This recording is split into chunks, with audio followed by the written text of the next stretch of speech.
everyone, welcome to Monday Musing 36, and tonight is all about Warhammer Fest. Oh man, it was good, there you go. I don't need to say any more, do I? But I kind of figured we'd do a little bit of a retrospective on Warhammer Fest, really. I don't think what I'm going to do is kind of jump around at the stuff that caught my eye. So it's not going to be a kind of complete report of everything that happened over the 2 weeks. There's been a lot of content already. If you want kind of like a general overview, I've just, like 2 hours ago watched Chapter Master Valrak's review of Fest as well. And that's a really good kind of overview look up and down of what happened there as well. So what I'm going to do, I think, is jump in and out of the things that caught my eye. And particularly a piece of scenery that's kind of like, anyway, that's another story. So, right, Warhammer Fest, 2018, 2108, question mark, what happened there? Oh, is that in the title? Well, that's my dyslexia kicking in. I don't think it is to say that. Did I say 2108? Anyway, it doesn't really matter. So here we are. There's a whole bunch of people in the chat, so thank you very much for joining me. I think early on in the day, Derpimus Maximus was in there. Chapter Master Valrak was in for a while. Not sure he's still there because I think he's gone. Has he gone live or just dropped a video up? I'm not sure. Jim Wilson's in there as well. And who else? We got Coleman. Reaper, good old Reaper, how you doing, mate? Yeah, I'm going to talk a little bit about Age of Sigmar, but don't worry about it. There's some 40k stuff in there, but like anybody who's seen any coverage on the Fest this weekend, it really was the weekend of Age of Sigmar, I think. That's a little bit unfair on the specialist games, because there was a huge amount of that stuff there. And most of the specialist games, to a degree, was the 40k universe, or at least the big news was the 40k universe, so there you go. Who else we got? Jet Set Jimbo saying good evening all, and oh dear, Medic 66666, Reaper, I think I've covered. MCM 1966, we saw you. That was awesome. We had a great chat. Absolutely brilliant to meet you as well in the queue for the burger van. We had a lot of fun. In fact, somewhere in here, where are we? There you go.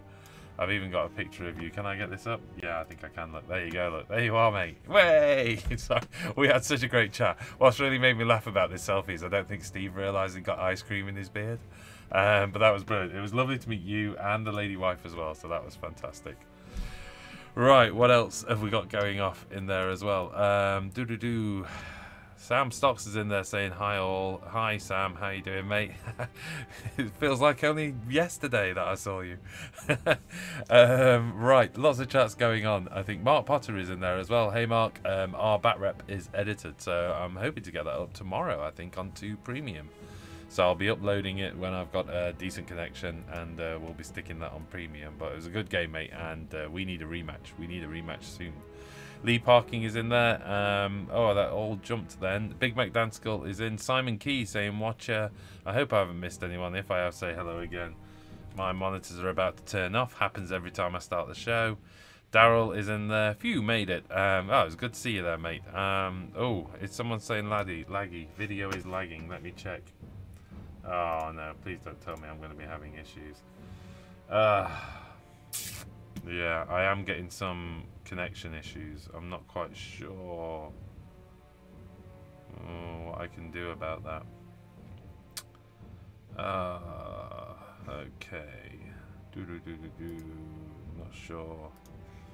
Yeah, okay, we'll stick with it and see if it recovers, and if it doesn't recover, we will I will see. Maybe I have to pull down my technology and start again. Oh dear, video's frozen. Seems like 1 frame per 5 seconds. Just pretend it's a podcast with a slideshow. Ah, dear me. Right, okay, we're getting PowerPoint here. Too much beard for the internet to handle. Let me see what I can do. What can I do? I am going to start and stop. Give me a second, guys, and we'll see if we can come back. So, hold on to the chat.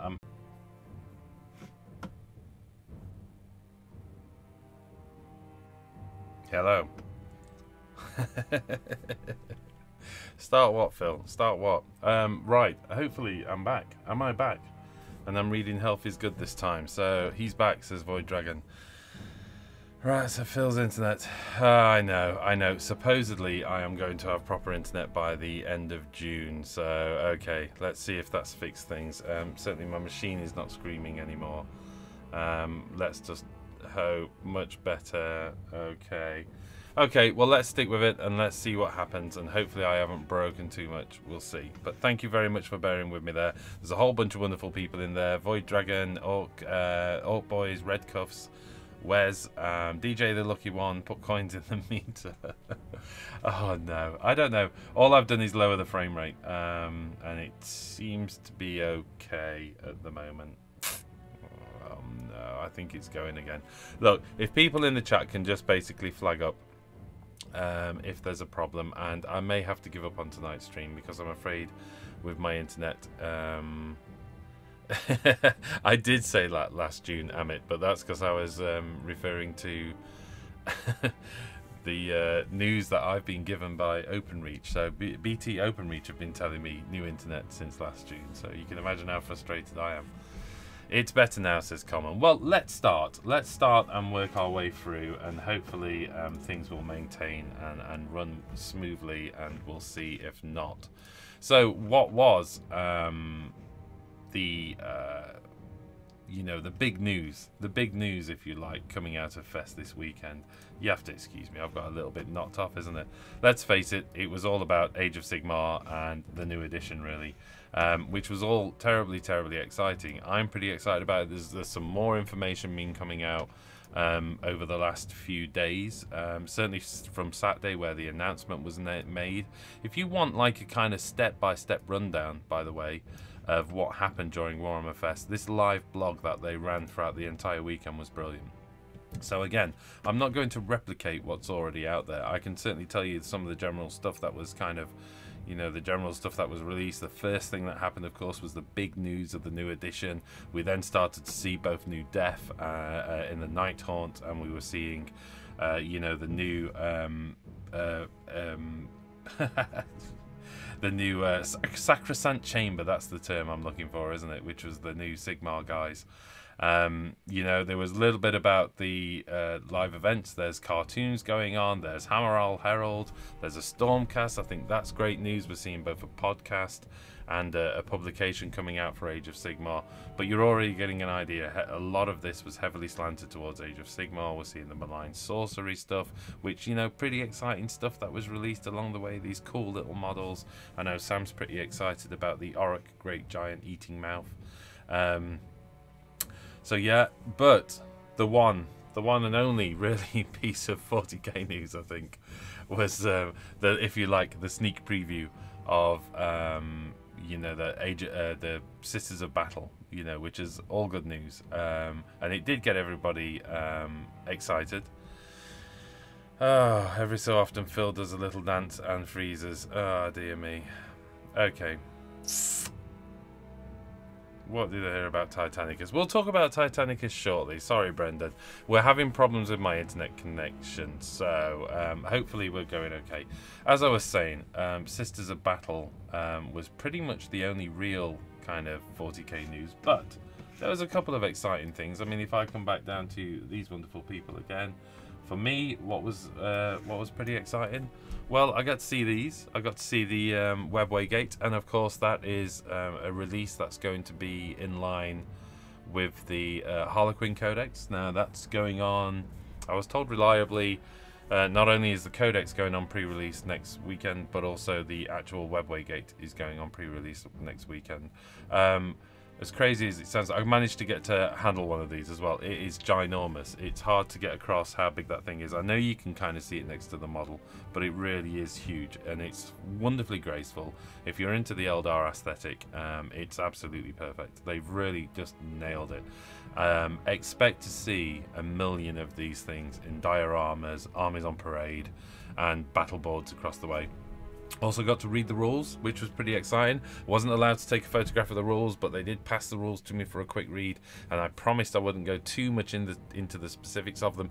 I'm sure somebody's probably already posted something up, but essentially you deep strike it. It's not really deep striking. It's meant to be hidden behind some kind of shimmer shield, or hidden sort of oh, I can't talk at all tonight.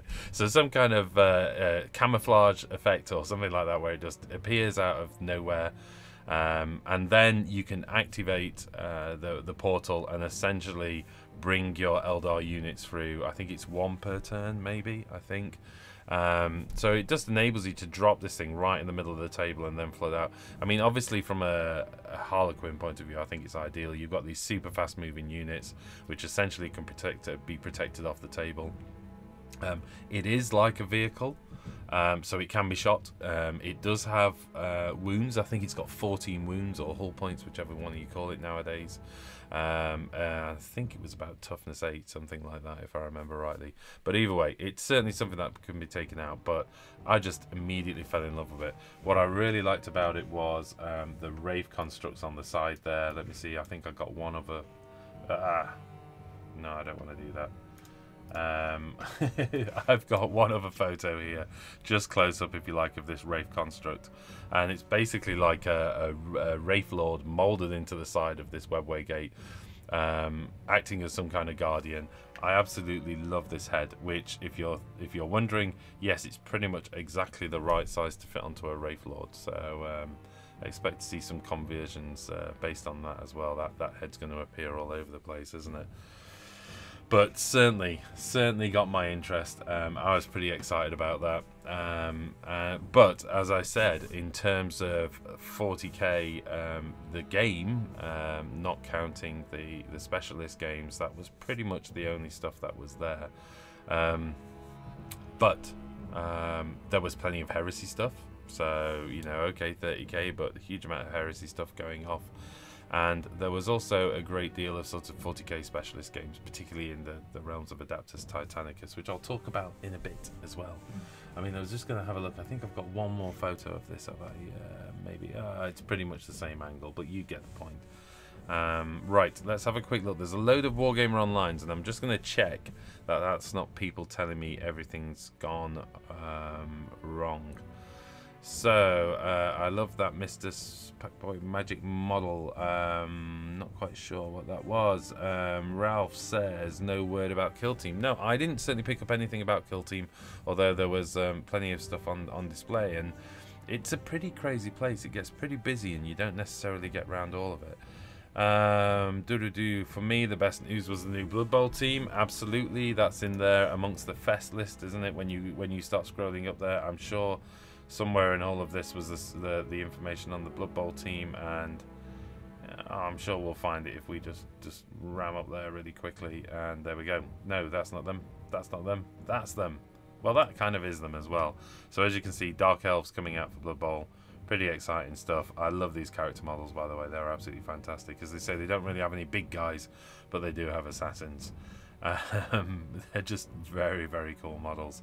So yes, if Blood Bowl is your thing, there was something for you there as well. Amit says the stream is okay. Deathwing is out soon.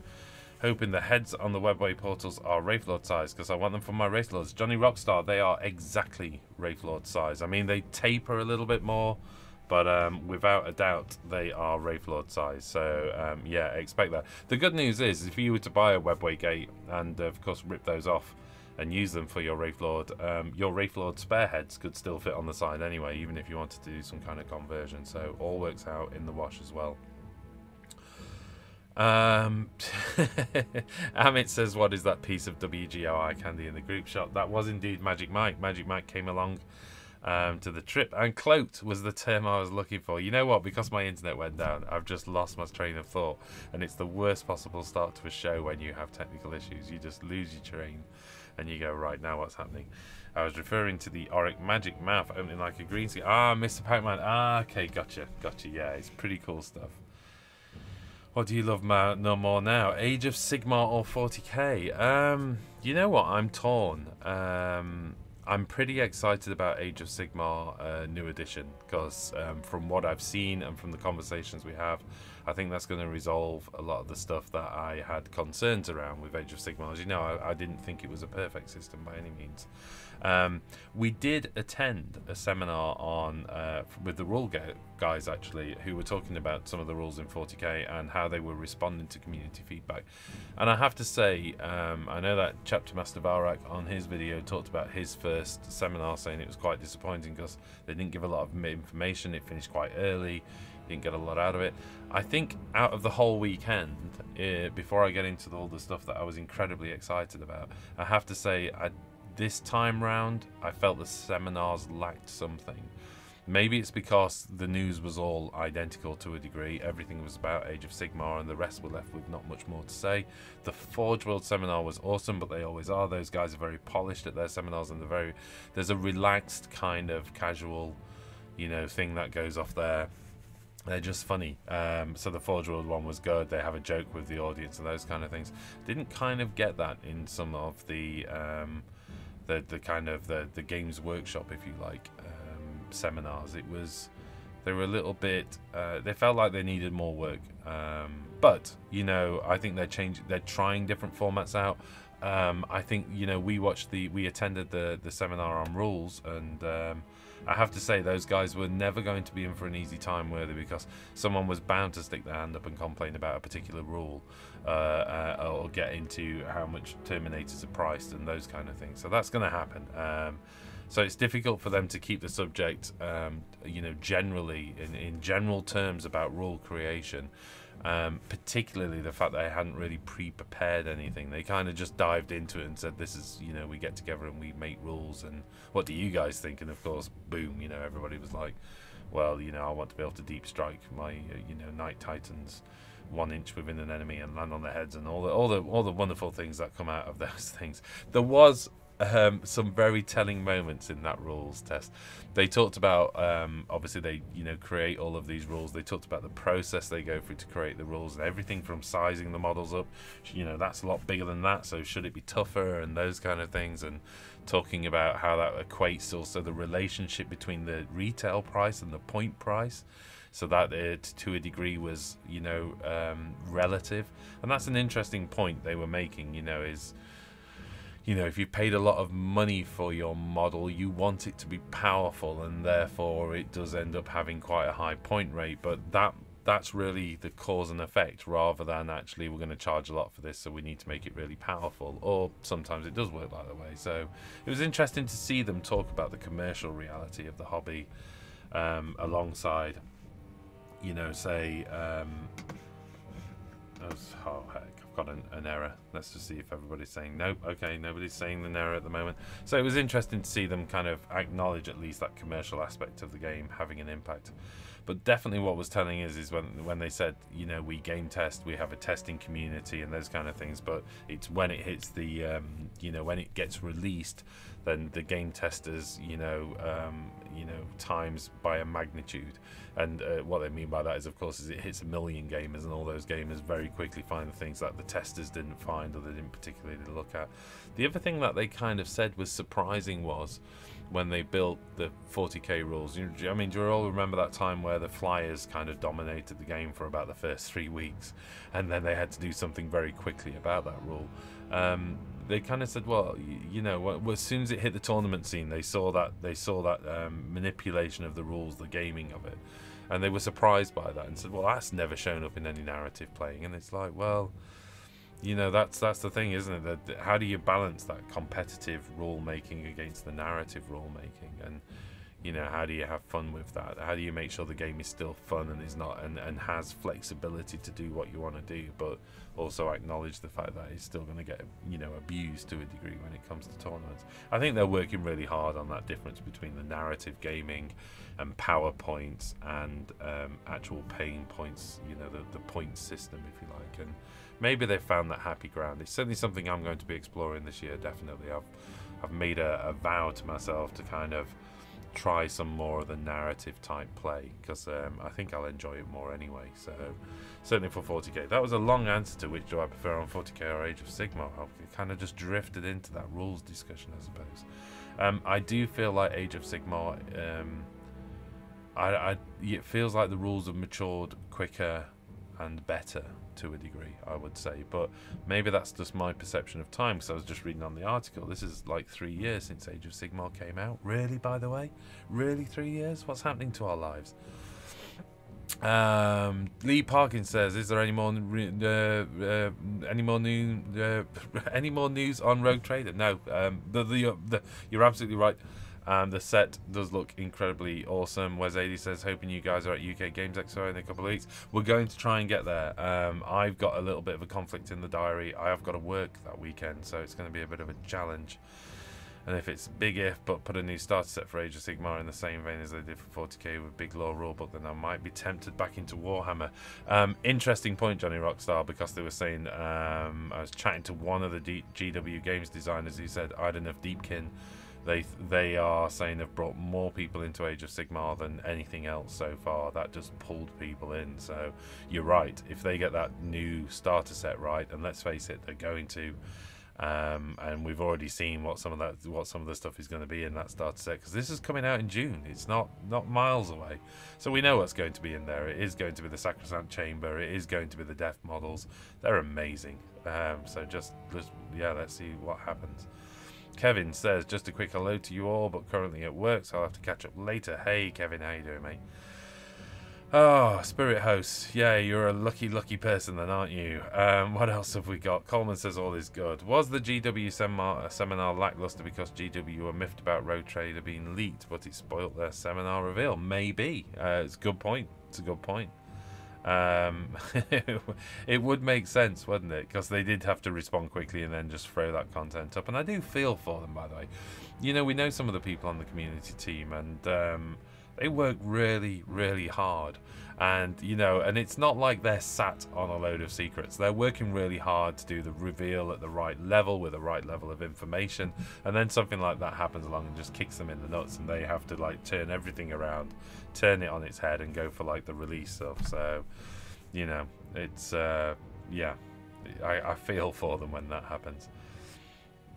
Bazooka says it feels some of the leaks are not really leaks. Well, it could be the case. It could be the case. You know, but we'll see. I still think if GW had the choice, they'd show that stuff in full quality from day one, rather than screenshots and dodgy photos. I think 3 years in the books for all the factions aren't done yet. I need to have a word with 40k management team, Johnny Rockstar. Marlboro says all hail the painting beard. Thank you very much, mate. Right, what else was going off? You know, for me, what I'm going to do then, I'm just going to pick up some of my favourite photos from the day, I think, and have a little chat. When we arrived, the first thing we did was head to the design studio. We actually went upstairs to put Golden Demon entries in. So Sam persuaded me. I wasn't going to do Golden Demon entry this year at all, and Sam persuaded me. He was like, just grab that model, and that model, and made me take them along. So thank you very much, Sam, for doing that, because I really enjoyed it in the end, and actually it felt. You know, if you're going to go to Warhammer Fest, just stick something in Golden Demon. Just do it. Just stick it in there, just to be part of that and what's going off there. Just do it anyway for the experience. Now, I did enjoy it for that experience. But, because we were on the top floor, the design guys were sat around pretty much in an empty room as everybody charged towards the shop for the Fest exclusive models, etc. So this is a kind of 3-up model, of course 3D printed, but it was just a ginormous version, and it was just fantastic to see the level of detail, and it really makes you do appreciate how much is going into these models. Let me just bring this up full screen. So it does make you appreciate how much is going into these models, the sort of little creatures down here, the fish, you know, and then you get down to the bottom of here and you've got all of this. And when you saw it at that scale, of course I wanted to just grab and run away with it and bring it back here and paint it. And it does make you wonder, there's got to be a market for that. I mean, how much would that thing be to buy though? But there has to be a market for that, surely. Who wouldn't want the leader of their army in kind of 3-up scale? It'd just be amazing. But anyway, that's another story. Right, okay. What else did we see? Sorry, I was just catching up on the chat then. I was just making sure nobody was saying... Defimus Maximus saying, is there a Golden Demon wooden spoon? I think I'd have a shot of that. No, I don't think they do that, but, you know, you can just enter. Just do it. What else did we see? Well, very early on, we saw these next to the White Dwarf team, actually. And we were chatting to the White Dwarf team. And these have been painted by the White Dwarf guys as well. And they spent a great deal of time with us showing how these things were articulated, where all the moving joints are. These things are fully posable. You could do these things at a sprint. You can do them stood straight upright. You can do them with one leg raised on top of a crashed vehicle or something like that. They're just amazing. I also had the pleasure of speaking to the guy that was responsible for reducing these down, if you like, from the large scale 40k models into the Titanicus sort of scale.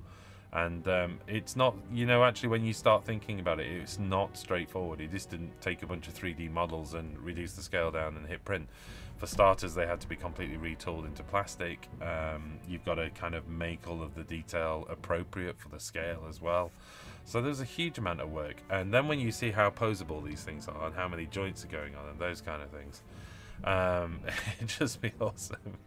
Big Mech Danskull. I wonder how much a Warlord Titan would cost in the 3-up scale. Well, yeah, they've kind of done that, haven't they? But do you mean that one 3-up? Yeah, that would be impressive. Yeah, that would be basically 6 foot tall. But needless to say, it was really nice to chat to the White Dwarf team and go through how they painted these and how he'd posed them and the choices he'd made, and for those little bits of insight. And all along, of course, while we were looking at these, we also spotted these. Now, apologies for the lighting on this, because the lighting in the cabinets are stark and it's very hard to get your adjustment. But as you can see, we got some of the new Stonecast models in there as well, and there was a whole bunch of stuff going off behind as well. But it's really cool to see these models, and again, these are painted by the White Dwarf team, so they're not part of the main release, if you like. That was pretty cool. Next, well, we had a wander around then, and then Rachel ended up shooting people with a whole bunch of cosplay guys. These guys were brilliant. We got chatting to these guys. We got through the drop tubes and all those kind of things. And I'm not going to show all of these, but Rachel had a lot of fun. Attacking and counter-attacking and being attacked by a Space Marine there as well. That was great fun. I have to say, I think this year, more than any year, I just had a lot of fun walking around and chatting to other gamers, basically. Normally, I'm in such a rush to kind of get all of this, and I think this was a result, for me, it was kind of a result of, going on the second day. So if you haven't done Warhammer Fest before, because we went on Sunday, pretty much all the news was out anyway, and I'd had plenty of time to kind of like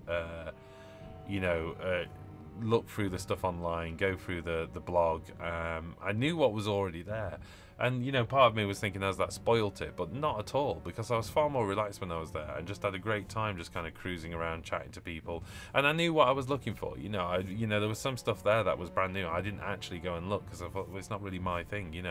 I'm just going to focus on the stuff I'm interested in. What has Steve got in his beard? Steve's got ice cream in his beard. Elster Nation's in as well. Right, okay then. Dipimus Maximus, fully posable. I sense an Adaptus Titanicus YMCA on the horizon. That would be pretty cool. And of course, if you're going to do, the full troop of them, I think they recommended for a large game that you have sort of 4 to 6 warlords and their retinues on a 4x4 table. So that's just going to be mental. Brendan says, what did I think of the Imperial Knights? I think a lot of them, they were amazing. It's just absolutely cool. I spent a good half an hour chatting to, as I said, the designer that was in charge of reducing them down in scale, or at least it'd been one of his jobs to reduce down in scale, but he'd also worked on other stuff. Spent a load of time looking at these tables. They're absolutely beautiful. The scenery is amazing. All I want them to do is to take this and scale it up for 40k. These buildings are brilliant, absolutely brilliant. I'd love to see them scaled up for 40k, but that's another story. We'll talk about terrain in a bit as well. But as you can see, absolutely brilliant. This is a 4x4 place. You've got what? I think there was 4 warlords on each side. There was a couple of Arrivas, and then all these little knights, which are around about Terminator size, wandering around. For those of you who haven't read much about it, it's essentially, as much as a combat game, it's also a resource management game. I think that's what you're getting from the mechanic. You've got to manage the state of your reactor versus the weaponry versus the shields. So you have to make decisions over whether you're going to keep the shields up or drop the shields to lose heat on the reactor before you then shoot. Or so it's going to be an interesting game, because I think it is about having units and support units. It is about sacrificing models when you know, maybe their reactor's gone too far, or understanding that they're going to have to get out of the game for a while. I think it's going to be really interesting. The whole thing is done with cards and like a small area where you're tracking your reactor status and your, you know, the weapon status and all the rest. So yeah, that resource management I think will make it kind of you know, certainly unique for the 40k universe as well, which is going to be fun to see. Right, what else have we got in the chat as well? Is that Miss Miniatures you're talking about? Okay, no, Simon Key says the Deathwatch players, I'm right into thinking Deathwatch don't have an anti-GSC rule. GSC, the cult rule, don't have one. I don't know, actually. Did you manage to punch Andy Hall in the Ghoulies? I'd request. No, I didn't. No, I didn't. And he doesn't deserve any punching in the Ghoulies. I can't remember what you were complaining around, damn it. But get over it, whatever it was. Oh, no hobbits in Blood Bowl, that was it. Brendan Stanley says, one thing I wonder is if I can make a list of only knights for Titanicus. I certainly didn't hear anything that said you couldn't. I'm not sure how competitive that would be. I mean, you certainly could play knights v knights, you know, and I think that's the thing, as long as you agree with your opponent. It's a point-based system, so in theory you could. I'm just not sure, you know, how well you do. Oh, excuse me. One thing I'm definitely doing, well, absolutely, is I am definitely doing a knight army for 40k. And I am going to then take that knight army for 40k and scale it down into this, without a doubt. Because I want to do like cool conversions and those kind of things. And it'd be great to kind of like replicate the paint scheme and the conversion in smaller scale. Oh, one other thing that was really interesting is the certainly the larger knights anyway are they've allowed for magnetization. There are recesses for magnets, I think 5mm by 1mm magnets, so the sort of small disc magnets, which are more than enough to hold, I think, the weaponry for these guys. So it's interesting that I think, is that the first time Games Workshop have acknowledged that magnetization, if you like, is a thing in terms of game design. And actually aided the hobbyist as well. So, you know, your Warlord Titans, you are going to be able to magnetize the weaponry and swap them out. And that was one other piece of information that I picked up around this. The sprues of the models themselves, you have the central chassis as one sprue, you have the armor as another, and you have the weaponry as another, which to me definitely screams they're intending to mix and match this stuff. So you can, you know, you have the superstructure, there'll be different armor patterns maybe, and then there's different weapon sprues, loadouts and those kind of things, and then tie that to the piece of information that they've kind of designed these things to be magnetized. I think it's absolutely brilliant. Just bravo GW, bravo, because that's exactly what you want for a game like this. You know, I think 40k magnetization is brilliant in 40k. Definitely it helps me play what you see is what you get, but something like this where you're going to be mixing and matching the loadout and those kind of things, I think it's going to be brilliant. Ooh, resource mech games tend to have a hard time. Whoa, Patrick. Oh, Patrick's just donated something he actually promised us, but it's still mind-blowing that he's done it. That's the second half of the donation to Wargamer Online. So we're going to be going along to Essen. We're going to be joining Patrick over there. Patrick's been absolutely brilliant. He's donated a significant chunk of money, which has enabled us to get the studio set up for Battle Reports fully as well, and also for that. So mate, I'm blown away by that. You're a nutter, but thank you very much, Patrick. And we still need to chat, by the way. Well, we need to do an on Google Hangouts at some point, because we were going to talk through your video editing stuff, weren't we? So there's a reminder, mate. Make some time for me. I should just stop and talk about that for the rest of the show, but I do need to move on, Patrick, and you know how grateful I am for that, mate. You're amazing. Cheers, man. Right, where were we? We're on Adaptus Mechanicus. I'm definitely going to be doing sorry, Titanicus. I'm definitely going to be doing this, I have to say. Jack's excited about it. I actually think there was even a twinkle in Sam's eye about this as well. Sam's just thanking Patrick as well, and rightly so. What a top man. So thank you very much for that. It's going to be awesome. I'm looking forward to it. Right, okay, so I'm doing it. I think Sam had a little smile on his face. Maybe he can confirm that or not. Jack is definitely interested in it, and I think it's going to land in August, they told us as well, which is pretty awesome. You know, we're definitely going to be looking at that, and the reason it's really, really awesome is that's after Jack's exams as well. So we're going to be able to be doing a bit of that. What else did I really like about this? This stuff blew me away. This was, let's just go back to the browser cam. This was one of the terrain pieces. So of course this is coming out of Forgeworld Weiss. The models have now been rendered down to plastic, and that was done simply on the basis that they've got a pretty strong inkling this thing would have broken Forgeworld's ability to cast. They're expecting the demand to be quite high, so the decision was made to move from resin to plastic, quite rightly so. But the great news is these resin tiles are still going to be available. I'm just blown away by all of this. I want to make them in 40k scale, you know, for starters, because that's just an amazing looking table, isn't it? It's just absolutely brilliant, and it does feel so thematic when you see those little scaled down 8mm buildings as well. It just looks amazing. Right, okay, what else have we got in the chat? We have got Marlboro 69 saying all hail Patrick. Oh, a whole bunch of people thanking Patrick, quite rightly so. Thank you very much, Patrick. It's mind blowing, mate. You're a star. Void Dragon, did you have a party to celebrate 10,000 subs? Sam and Rachel came round the night before we went over to Warhammer Fest. We may have had a gin and tonic or two and possibly a bottle of bubbly.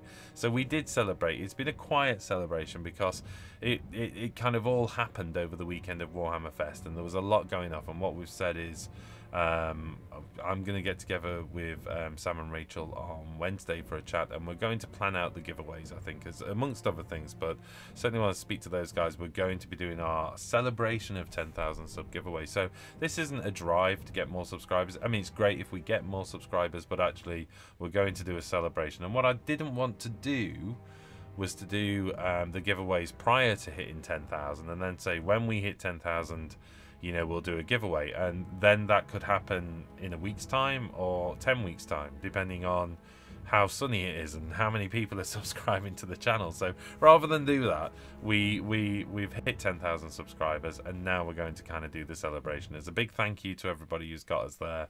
We will do a series of giveaways for premium. I think we'll still do one on YouTube as well, but I think, you know, you're going to see multiple giveaways as well for the premium and through the channel as well. So look forward to doing that soon, and there'll be more information on that soon. So I know we've been quiet around 10,000 subs, but it happened on the weekend of Warhammer Fest, and let's face it, the internet was full of a lot more news than us in 10,000 subscribers. Is it possible to use Drop Zone Commander terrain for Titanicus? I'm not sure of the scale of Drop Zone Commander. I think Drop Zone Commander is a little bit smaller than 8mm, isn't it? In fact, I think it's quite a bit smaller than 8mm, but I can't be 100% certain. Somebody out there could probably tell me. I think you could get away with using the Drop Zone Commander terrain. I have to say, though, this terrain, when you see it up close, is really great. And I don't think I actually took any close-up pictures of the terrain, but just see if I've got any other pictures. That's the same picture. That's not going to work, is it? That's at least a little sharper, isn't it? So I'd like to see that full size. Right, the paint scheme of the beard would make awesome fur. Oh, thank you very much, sir. Do you mean this? Or do you mean Steve's? Okay, what else was in there? Well, yeah, it wasn't all nothing to do with 40k. If you're a Necron player, you might be excited to see this. I know my brother's a Necron player, so I know he's going to be pretty excited about that, and I'm sure you've seen lots of pictures. I tried to get a few more pictures of it than what everyone had got. I sneaked my arm around the side of the cabinet so you could see a side profile of it. It's got this interesting kind of circular sort of, you know, construct where it's all around that central construct. I'm excited by this. I've kind of always felt that Necron needed to go this direction more than anything. It needed to be the big walkers. You know, there's this kind of like cyborgy thing going off for me with Necrons. You know, I don't think they have to stick with a bipedal sort of shape. You know, essentially you've taken your spirit and wrapped it into a machine. You don't have to mirror your original form. So I like the fact that we're seeing walking titans. Because that's about, I'm trying to think, the scale, it's certainly as tall as a Night Titan. So I'm pretty excited to see that, because I've felt it's something that Necrons have deserved from day one, really. Be interested to see what the rules are going to be. I'm sure we'll find out soon enough. It looks pretty much there. I don't think this was a test. This looked like a cast model, actually. It wasn't a printed model, so it looks pretty much ready to go. I mean, yeah, I like that. I'm excited by that. I want to see a dozen of those on the tabletop. I'm sure my brother's going to be getting one. I'm sure I'm going to get really frustrated by some crazy Forgeworld rules where it'll just wipe me off the board in 10 minutes. But who knows? Who knows? But I do like taking Necron on anyway. It's one of my favourite pastimes. What else was there, really? Well, you cannot not mention probably my next favourite thing, this beast. This is just ridiculous. For those of you who haven't seen this, and I'm sure you have seen it by now, but I think I've got some close-up shots that I took of the detail in the head. So this is the Chaos Dragon. What's interesting about the scale is, when you look at the model, you kind of think that, you know, you compare that to, say, a Bloodbound or something like that. No, that dude's about twice the size of a Bloodbound. So the overall scale of the model, I think, gets lost when you just see the photograph. But yeah, it's huge. I think the wingspan is 22 inches, and that's with the wings folded. So, you know, if it was to unfurl its wings, then yeah, you're probably looking at like a 3-foot wingspan, 4-foot wingspan. It's just ginormous. Huge model. Very cool. Very exciting to see. It dwarfed the Dreadsaurian. That was the interesting thing. How many of those are we going to see on the table, though? I don't know. But if you're a massive Chaos fan, you're probably going to do it, aren't you? So, you know, it's the Titan equivalent, isn't it, for Age of Sigmar? So, understandable. What else? Hopefully start some Necron Super Heavy Walkers. Hopefully the start of some. Yeah, I hope so. I hope we see more and more, really. You know, the pylons are nice, but the pylons kind of, even the little ones which could supposedly walk around, didn't really feel right. Whereas that super big walker feels perfect. Love the dragon. Will probably cost a fortune. I think it will definitely cost a fortune, bod 76. Easily the centerpiece of a collection, any collection or collections. The detail on it's insane as well. It's not like they've just scaled it up and not worried about the detail. There's so much detail on that, it's insane. Marlboro 69. Crowdfunding for Rachel's dragon. The price of the Dragon of Khorne, there was no mention of it. They weren't telling anybody the price at that point. So who knows? Who knows? Some of my other favourite things. While we're into the last 15 minutes, then let's have a look at some of my other favourite things. We are seeing objective markers for Age of Sigmar, and there's some very cool things in there as well. So check that out. It's a little set, surprisingly big actually. I thought the scale of them was a little bit up. They're cute. They're really nice. They are objective markers, so probably don't get too obsessed about it. But you know, the treasure chest was about 5 foot tall or 6 foot tall, if you know what I mean. Yeah, it's something that slipped the net for me, really. This Age of Sigmar Terrain, they wanted to produce something that wasn't all about centerpiece terrain. So I was chatting to the designers of this and the scenery painter guys, which, by the way, great team, good fun to chat to. You know, they were saying they wanted to kind of do, you know, some Sigmar terrain. That's how this came about. It was to have a more generic use where you could kind of place it down and do the ruined buildings and stuff. And what you're seeing here is stuff that isn't available at the moment. The floors and stuff which enable you to expand the building. And that enables you to create line of sight blockers on the base floor, for instance. So all of these doorways filled in. Which, you know, again, acknowledging that line of sight is an important part of it. I think I got a couple of shots of this, did I? But this was the interesting one as well. So this caught my eye, and I have to say I got pretty excited about this because this is using the riser pattern, the STC's riser pattern terrain from 40k that was released separately. And what they've done is use the flooring from the Sector Mechanicus, strap that to the riser pattern ruins, and created some really cool looking terrain, which, you know, whilst not identical, definitely has that sort of slightly less gothic feel to it.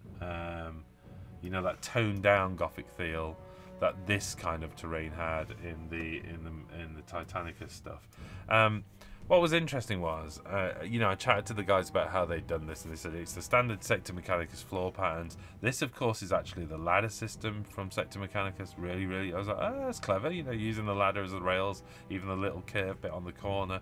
Again, we're seeing curves in the terrain rather than, you know, these are the new plasma pipe conduits and those kind of things. I'm thinking, yeah, I get this, and kind of went away all excited. The only thing is, I ran home pretty excited about the ability to do this.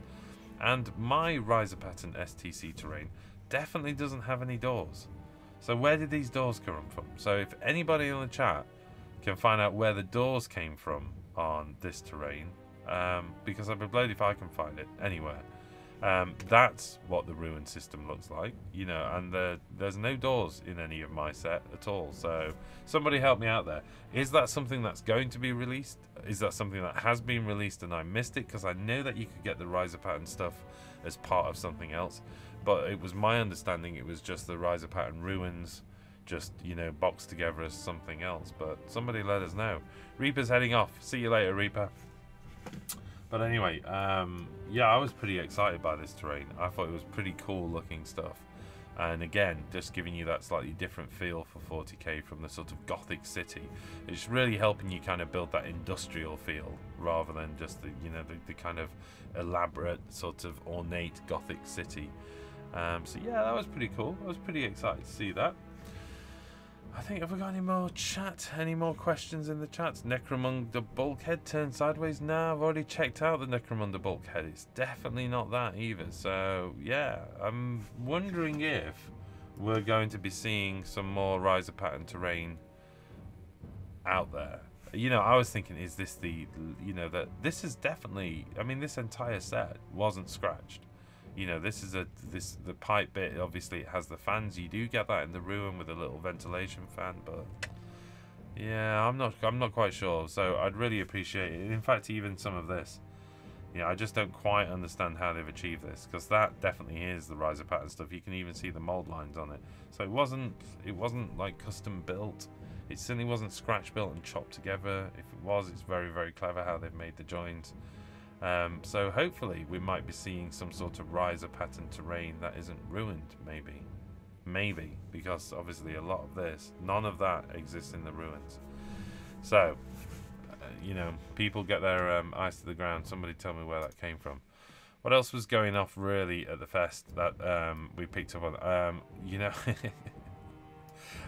Rue, we bumped into Rue actually, and he's Sam and him and Rachel go back a long ways, so he's brilliant and just a massive bag of energy flying around the building and stuff. So it was great fun to I actually managed a hug, you know, so how good is that? But he's brilliant. It's just like, if you've seen him on the channel, you see how much energy he's got, and it's like in real life it's like 10 times that much energy as well. So he was flying around the place. He was having a great time. Right, what else have we got? Void Dragon said, did I buy any exclusives? No, I didn't. Strangely enough, I didn't do a lot of shopping. I did a lot more chatting this time, so I was kind of moving around the place, because obviously you were seeing some of the Heresy stuff as exclusives.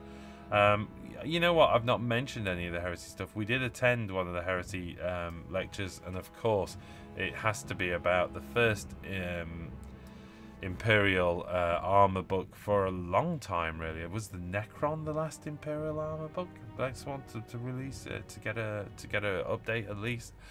So we're seeing Talons of the Emperor. It's nice to see Forgeworld turning its attention towards 40k again. It was quite funny though, they did start their talk with absolutely Horus Heresy isn't going anywhere, so you know, stop panicking. They're not winding it down, they're not stopping it or any of those kind of things. Calm down.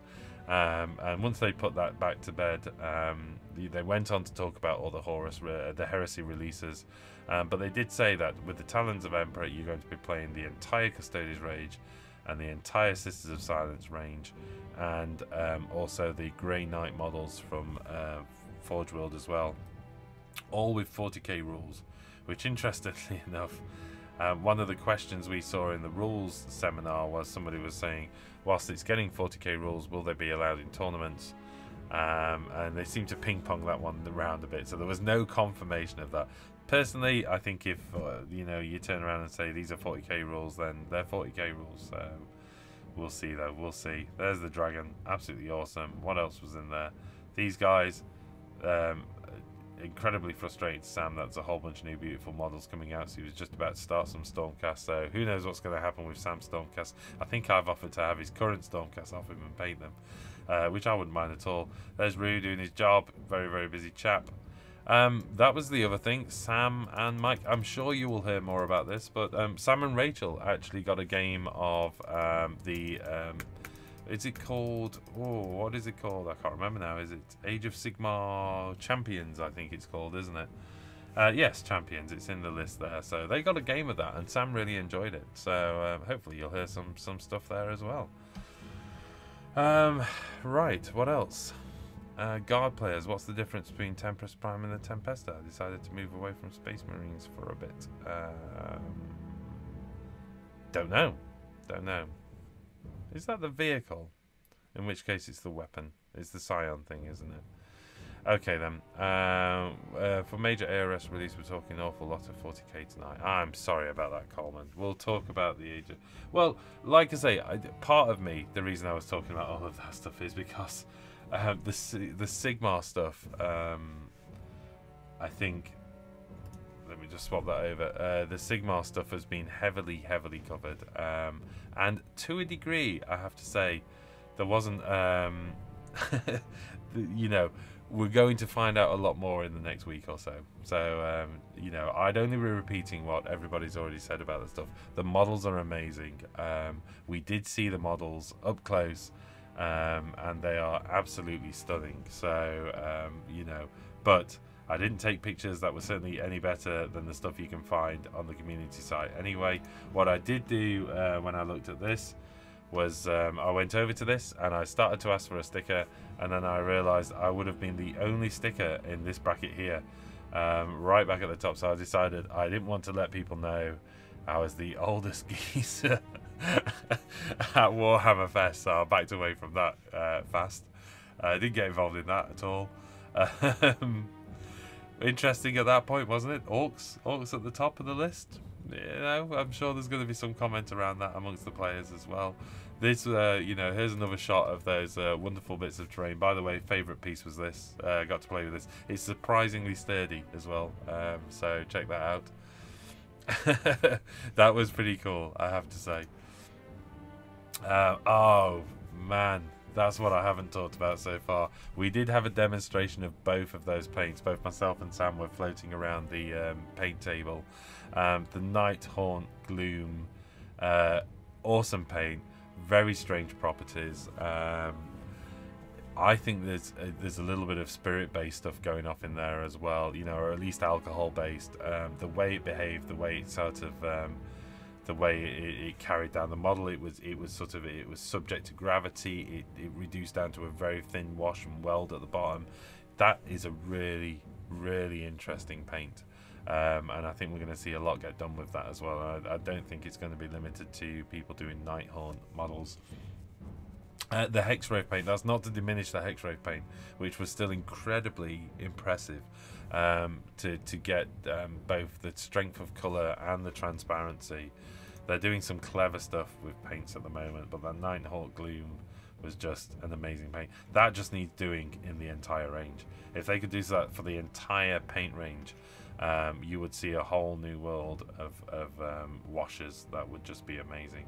So I want to see more. That guy's amazing, by the way, in terms of the terrain painting. Just worth it for the whole day. And well, what else was going on? Well, there was Golden Demon, wasn't there? And as I said, Sam managed to convince me to put something into Golden Demon, and completely surprised me and blew me away. This, which I'd painted probably a good couple of years ago, I managed to get a Golden Demon finalist pin with it, which I'm absolutely blown away by. And I think I failed to get excited about it until I was home after, like 2 hours after I got home. I got really giddy about it, so I'm really pleased about that. I'm blown away. I'm not quite sure it deserved it, to be honest, but some miracle. Somebody must have smiled kindly at my efforts and put me through for a finalist pin as well. And I think the green sticker is a finalist pin, and the blue sticker means it's been photographed.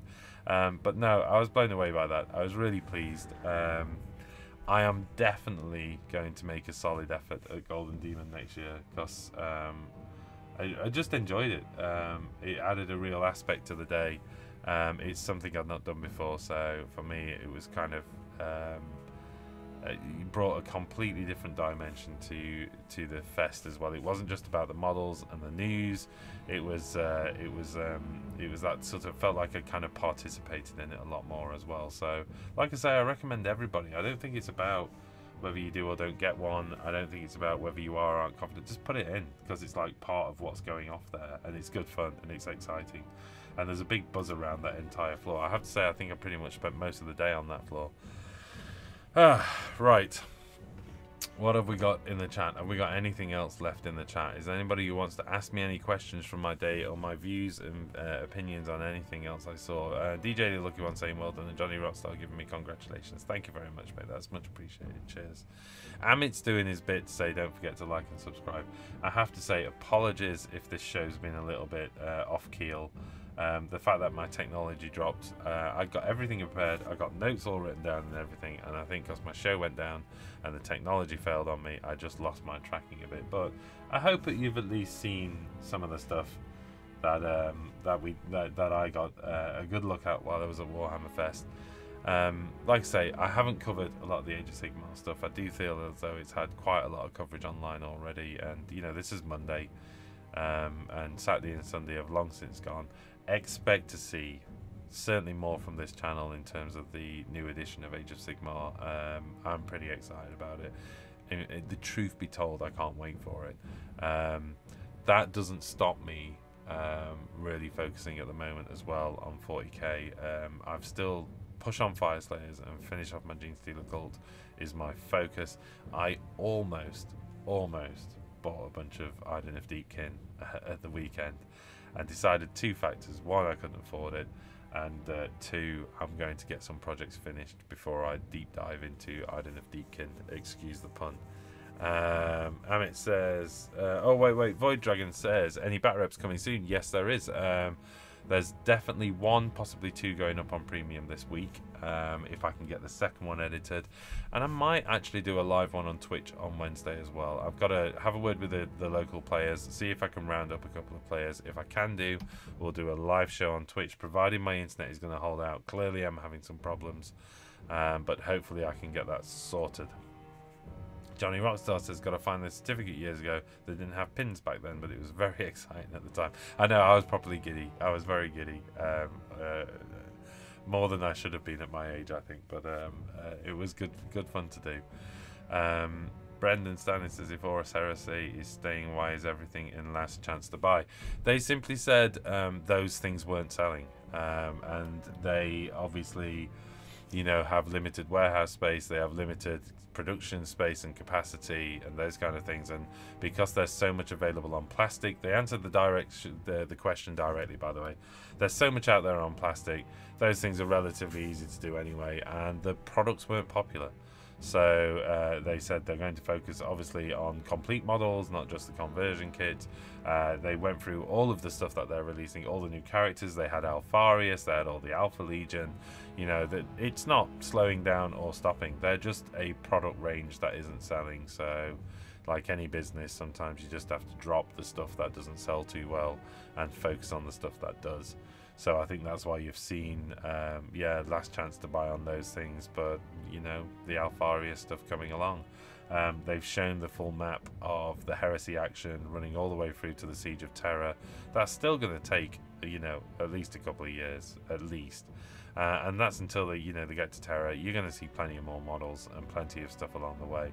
And, you know, and if you go by what Luke, who was on the Musings the other week, the Heresy stuff is still popular. It's still a lot of players out there giving it love. So, yep, they explained it. They seemed quite relaxed. They didn't look like they were panicking about this stuff. It was just a business doing what businesses do, I think. Ice Wolf Inc. says, GW preview picture, a lot of teeth on Warhammer Online site, but was, where was it related to? I did not see any orcs. Okay, hold on a second. It was the magic thing, so let me just see if I can quickly find that. So, right down at the bottom, it's all on here. And I'm sure there is, in the background of that, oh my goodness, how much information did they release over this weekend? It's pretty crazy, wasn't it? There we go. So let's see, there's the head, and there indeed, over there, let me bring it up on full screen, there indeed is the little auric caster. So yes, that's why I was saying it seemed a spell specifically aimed at maybe destruction, but if not, the aurics. But I'm assuming that's a destruction spell, because they, although some of them do seem to be faction relative, because obviously we've got the death one, we had the Iden of Deepkin, which is pretty cool. You also had the Marathi stuff, and then of course you had the new, one would assume that again is the new chamber. So there you go, which by the way, for painting flames, that's just awesome. There's just a masterclass in flame painting there, so just check that model out. Okay, what else was there? I think it's one of the new cinematic magic models for the OS. Well, I've covered it. There you go. John Harrison said it was the subcroc lost there. I wonder if I've missed something there. Marlboro 6 now might have to do a lot of painting now. Back to the Pac-Man jokes. Still waiting for my orcs and my Space Wolves, probably for Christmas, as Icewolfing. Interestingly enough, the rule guys said, I think one of the most common questions the rule guys had received in their seminar was, when do I get my Space Wolf Codex? Of which they didn't answer. But I think we can, you know, how many are left? I mean, I'm desperate for my Gene Stealer cult. The last lot was Xenos, isn't it? The latest set is Xenos, so I expect to see another round of Imperium coming out next time, because they seem to do that, don't they? Like 1 or 2 Imperium releases, then a Xenos release, and they jump backwards and forwards. So I expect to see some Imperium. I'd certainly, like you say, probably for Christmas. It's certainly a snowy time of year, so it makes sense, doesn't it? But we'll see. Right, okay, where are we at? We're at time. Well, I hope you found that, you know, useful. I'm not sure you will have found it informative, but like I say, rather than do a full review of the entire stuff, there's plenty of stuff out there. I just wanted you to show the stuff that had caught my eye, that I was particularly interested in. Definitely expect to see more from me in terms of Age of Sigmar and Sam Age of Sigmar, the next edition, the second edition. That's going to be pretty amazing. See me, you know, we will be focusing a little bit on some 40k content from all of this, and you never know, some kind of build up towards the Titanicus, who knows, it'd be great to do that.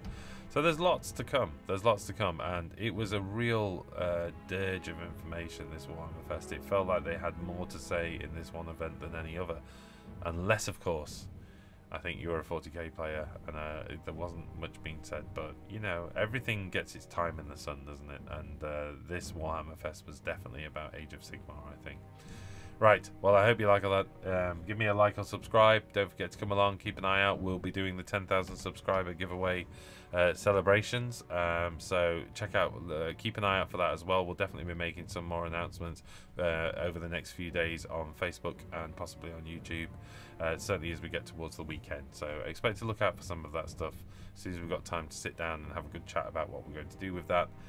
And sorry about the technical problems and the fact that it knocked me slightly to the left there. Hopefully next week we will have a more established internet connection and things will be much better. So good night all, and we'll see you again next time. Cheers.